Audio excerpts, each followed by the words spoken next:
Hello friends, welcome back to my channel cure की class. तो इस वीडियो में हम पढ़ेंगे aphorism second, that is highest ideal of cure. इससे पहले की वीडियोस में मैंने एफोरिज्म फर्स्ट एंड उसका फुटनोट कवर किया है। अगर आपको वो वीडियोस देखनी है तो you can click on the I button and you will get a link of the playlist जिसमें कि ये वीडियोज़ हैं। तो स्टार्ट करते हैं। Second aphorism, the highest ideal of cure is rapid, gentle and permanent restoration of health. यहाँ पे Hahnemann sir हमें क्या बताना चाह रहे हैं कि हाईएस्ट आइडियल मतलब कि what is the means of ideal. Ideal here means the nearest to perfection. तो क्योर कैसा होना चाहिए, एक परफेक्ट क्योर कैसा होना चाहिए। तो हैनीमैन सर यहाँ ये बता रहे हैं कि it should be rapid, gentle and permanent. अब रैपिड का मतलब ये भी नहीं है कि किसी को कोई क्रॉनिक डिजीज़ है और उसको 2 दिन में ठीक कर दिया जाए, बट रैपिड का मतलब ये है कि हमारा जो ट्रीटमेंट करने का वे है वो टू द पॉइंट जाना चाहिए। ये नहीं कि हम पेशेंट को घुमा रहे हैं कि ये वाली मेडिसिन नहीं काम कर रही है तो दूसरी ले लो, दूसरी नहीं तो तीसरी ले लो।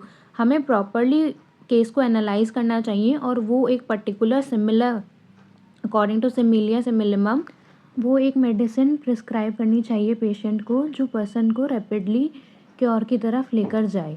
अब यहाँ जेंटल का क्या मतलब है, जैसे कि एलोपैथिक मेडिकेशंस में कई सारे प्रोसीजर्स ऐसे हार्मफुल होते हैं जो पेशेंट को और दर्द पहुँचाते हैं, जैसे कि बेसिकली सर्जरीज़ और लाइगेचर्स, ऐसी प्रोसीजर्स होते हैं जैसे कि लीचिंग एप्लीकेशंस जो काफ़ी पेशेंट को और दर्द पहुंचाती हैं। और पेशेंट जबकि पहले से ही जो डिजीज़ कंडीशन में होता है वो पहले से ही काफ़ी दर्द में होता है और ऐसे प्रोसीजर्स यूज़ करके आप उसको और पीड़ा दे रहे हो।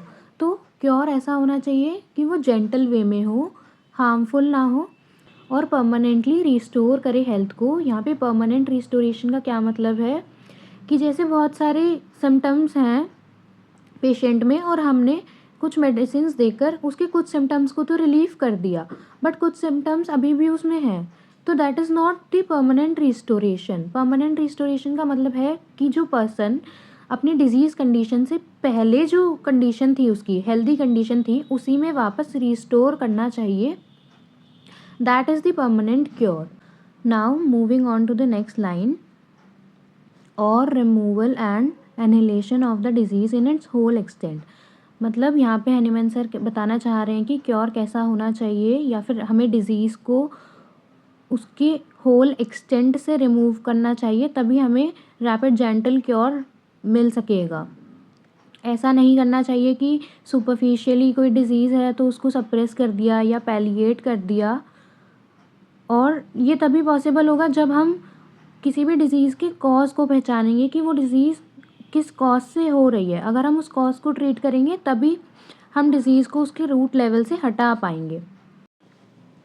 In the shortest, most reliable and most harmless way. Cure कैसा होना चाहिए, शॉर्टेस्ट तरीके से होना चाहिए, क्योंकि जो भी पेशेंट आपके पास आ रहा है वो ऑलरेडी इतना इतना पीड़ित है अपनी डिज़ीज़ से कि उसे जल्दी से जल्दी क्योर की अपेक्षा आपसे होगी ही। तो क्योर शॉर्टेस्ट होना चाहिए, मोस्ट रिलायबल होना चाहिए कि मतलब पर्सन उस पर रिलाय कर सके, ऐसे प्रोसीजर्स आपको फॉलो करने हैं, एंड मोस्ट हार्मलेस वे। वही मैंने बताया कि जेंटल होना चाहिए और मोस्ट हार्मलेस वे में होना चाहिए। हमें कोई भी ऐसे प्रोसीजर्स यूज़ नहीं करने चाहिए उस क्योर की प्रोसेस में जो पर्सन को और पीड़ा दें और दर्द दें। On easily comprehensible principles means cure ऐसे प्रिंसिपल पे बेस्ड होना चाहिए जो आसानी से किसी भी ले पर्सन को भी समझ आ सके। तो जो फंडामेंटल प्रिंसिपल्स हैं ऑर्गेनॉन ऑफ मेडिसिन के, वो इस तरीके से बनाए गए हैं कि अगर एक ले पर्सन भी उसको समझने की कोशिश करे तो वो आसानी से समझ आ सकते हैं। So this was all about the aphorism 2। Highest ideal cure कैसा होना चाहिए, बहुत ही रैपिड होना चाहिए, बहुत ही जेंटल तरीके से, सूदिंग तरीके से, काम तरीके से होना चाहिए और परमानेंटली रिस्टोर करे किसी की हेल्थ को फ्रॉम द डिजीज़ कंडीशन, और इजीली कॉम्प्रिहेंसिबल प्रिंसिपल्स पे होना चाहिए, मोस्ट रिलायबल होना चाहिए आपका प्रिस्क्रिप्शन। तो आज का लेक्चर अगर पसंद आया हो तो do like, subscribe and share, and I will soon come up with the video for the aphorisms third. Stay tuned. Bye bye.